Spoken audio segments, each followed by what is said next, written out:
Welcome to the first official video on this channel. This one will be about, like I said in the trailer, the first episode of Heaven Official's Blessing. I said episode, first book. And so this one is the first of 8 books in a series. And so to go through everything, there will be spoilers in this video. Before filming this video, I had kind of a rough time figuring out how I was going to format it. And so I've decided to break it down into sections, including characters, world building, scenarios. I have magic system because I thought there was going to be more to that, but there's really only one. Emotional investment and how much I want to continue with the series. So to start with a little synopsis, we follow 𝕬𝕨, who is ascending to godhood for the 3rd time, and we follow him through different tasks and missions that he goes on, and we meet different characters. We meet 2 junior officials, we meet a kid that follows him around like a puppy, we meet a bunch of other officials that are in the upper courts with him, and just kind of explore the first arc or so of this very long story.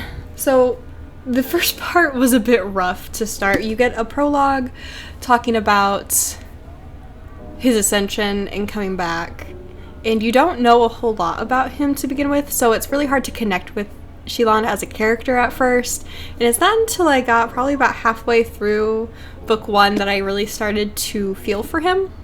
Another rough part is there's a lot of characters that get introduced in the first part of this book, and as you continue on with the series, you find out that a lot of people have multiple names. So if they're a god, sometimes they will have different names for their, like, when they ascend versus them as a mortal, and it does get very confusing. I felt like I needed a list to keep track of everything, but as you continue reading, it gets easier. There's still some, for reference, I'm into book 5 right now, and I'm just going back and talking about each of these. It's still confusing, even in book 5. So, kind of going through in the order that we meet them, 𝕬𝕨, he reads as the sweetest and most genuine character, and you just want to protect him, because it truly seems like he's trying to do everything good and right, but stuff just does not work out for him. He gets called the god of misfortune a lot, and it really does seem like that. He's just rifled with misfortune and missteps. But it does, as it progresses, it makes you want to learn more. Why is he ascending for a 3rd time? What made him be banished from the upper courts twice? And it does a good job of setting it up. You technically meet the 2 junior officials that will help 𝕬𝕨 on his first mission next, and you don't get to know a whole lot about them except they bicker back and forth like siblings, and I kind of love their dynamic, and I do want to see more of them show back up. They show up a few times, and each time it's just rifled with them bickering at each other and fighting, and I find it great. A character that we spend a whole lot of time with after the first mission is 𝕬𝕨, a boy who 𝕬𝕨 finds coming home from scrap hunting, and he stays with us through the entire rest of the book. And you could already tell from the very beginning that he would be an interesting character, and he is one of my favorite characters. So throughout the book, I think 𝕬𝕨 has become my favorite character. Throughout the entire thing, the main thing that you catch is that he's very protective of 𝕬𝕨. From them going into the desert, him getting bit by the snake, he's just a character that you never really know what he's gonna do next. He just follows 𝕬𝕨 around, he stays with him, he's already acting weird because he scares off ghosts, and I do love that he very quickly makes himself a staple in the group, because from him just knowing a bunch of random things, like him knowing about the antidote for the scorpion snakes, to him being the one to save 𝕬𝕨 after he jumps into the pit, just he adds a lot of flair to the story, which I feel like if he wasn't in this story, it would be a lot more boring than it is. And this this entire book is basically setting up for the other books to come. And so we only get like, I don't know, like an arc and a half in this. 2 arcs. Yeah, we get 2 arcs.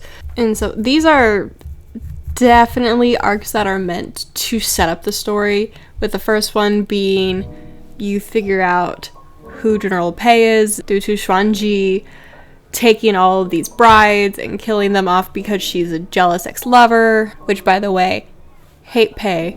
He can burn. There's nothing that has happened to make me actually enjoy his character. I hate him. To the Banyu Pass arc, which has a bunch of stuff happen, which has the downfall of the other Pei.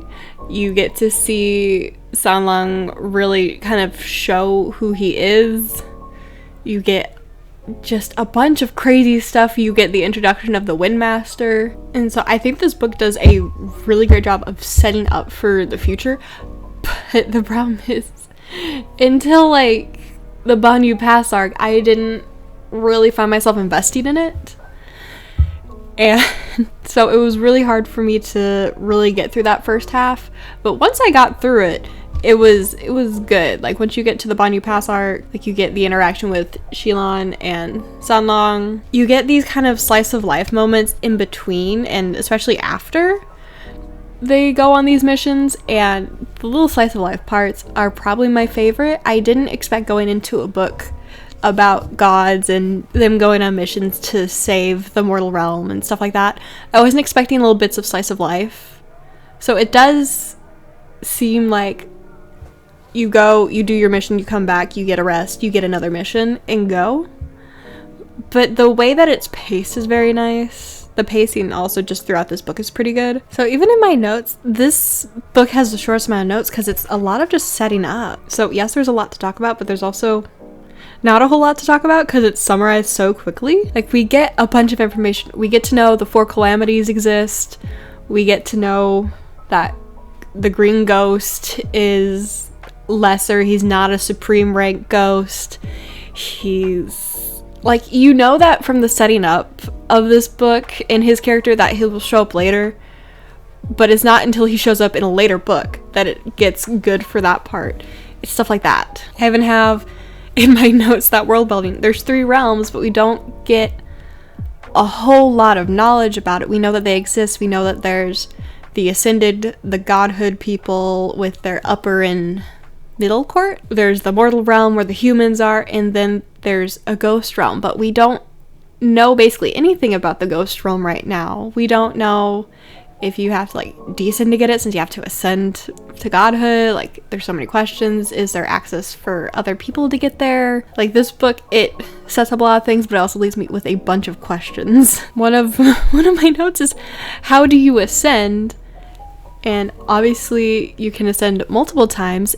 Is it the same stakes? Is it harder to ascend a second or apparently even third time? And also, what do you do to get banished? Like, are the stakes really high? Can you just like do something to fall out of grace? Is it decided by a panel of people? Junwoo seems to be the kind of leader of the upper courts. Is it his decision? Like, I have so many questions based on this book, and not all of them are even answered. I'm in book 5 right now, and I still have a bunch of questions. My notes for the scenarios literally reads, the first mission sets up the world and a lot of dynamics. And I could say the same for the second one. It's just a lot of setting up and showing off dynamics in a very good way. And I also note that the pacing works really well to not overwhelm people with giving them a bunch of information. They give needed information, and then you kind of learn as you go. And I think the missions, they're high stakes, because like the first one, brides are going missing, and the second one, people are going missing in caravans across the desert. So there are high stakes. People are going missing, people are dying, but it's not world ending, and they get solved.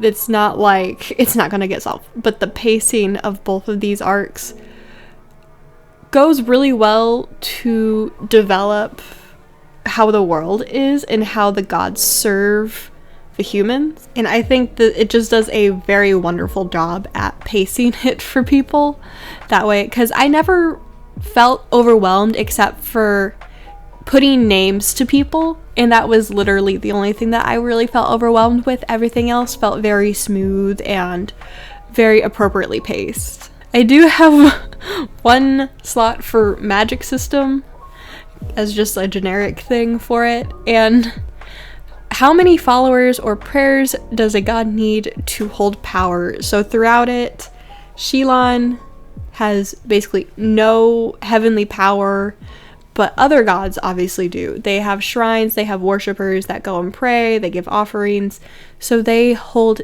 spiritual power, but 𝕬𝕨 doesn't. So he also is noted to have 2 shackles from his banishment. He has one on his neck and one on his ankle.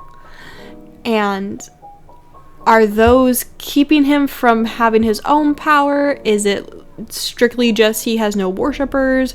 Because he can be lended power. And so that's another question that I have that's still unanswered. It's not really addressed, how they receive the power. And what do those shackles do? Do they limit him? Like, those are still not answered as of now. I have a tab that's called emotional investment, and I am so emotionally invested in both 𝕬𝕨 and 𝕬𝕨 as characters. I want only good things for 𝕬𝕨. This guy has had such a rough life, and you do find out more in later books very quickly about his life before Ascension, and that just makes you feel for him more. In 𝕬𝕨, he plays a character that is such a brat, and he's just such a funny character because he does not really care about anything aside from 𝕬𝕨, and I just love that kind of character. So I am very invested in them, and I'm very excited to see where this book goes, and especially with the ending. Like I said, again, this video does include spoilers. This entire time, I thought that 𝕬𝕨 had no idea who Sunlong was. He seemed completely oblivious. And with the last 2 chapters, those 2 chapters sold me on this entire series, caused me to buy the entire series. Him just so casually calling him 𝕬𝕨 and showing that he knows that he is one of the 4 calamities, and just so casual about it. I was speechless. I had to put the book down. This series was recommended to me by my roommate. The first 2 books I actually borrowed his editions for. I went up to his room and it was just like, he knew the whole time. I thought he was an airhead, and I was so baffled, and that was the biggest plot twist for me, which is so dumb. It's so dumb because of course he's not stupid, but and there was a lot of giveaways that he knew, but just the fact that he so casually revealed it, I loved it. It was so good.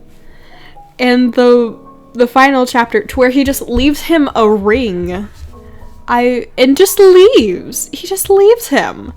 I was so upset that he just left the next morning. But that ending very much sold me. I immediately went from finishing book 1 to grabbing book 2 off my roommate's shelf, because he was laughing at me. I literally had to read this on his floor. And he's like, book 2 is right there for you, go ahead. And so my last one is, how much do I want to continue? And I have in all caps, I will be continuing. This is not the book that I thought I would be reading. When I read the description is so, I don't know, sterile?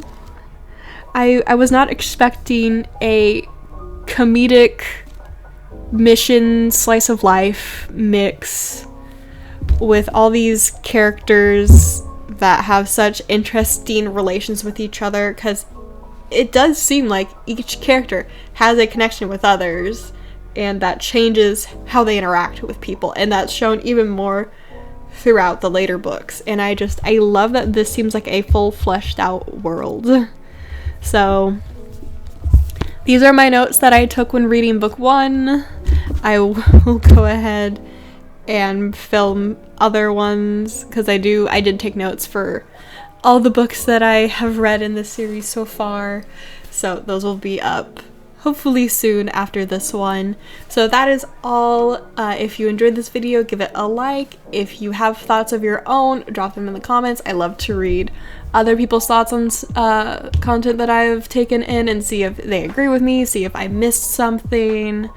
Like, a lot of people point out stuff in Goodreads that I completely overlook, so I love seeing what other people think. But yeah, so if you like what I'm doing here, maybe drop a like, subscribe if you want to see more of my content. I'm still not quite used to this format, so I will be getting better as I go on. Any tips for these kind of videos, if you do them, very much appreciated. Just be nice to me, I'm still new. But I hope that you got something out of this video. I hope you enjoyed it, and I hope you have a good day. Bye!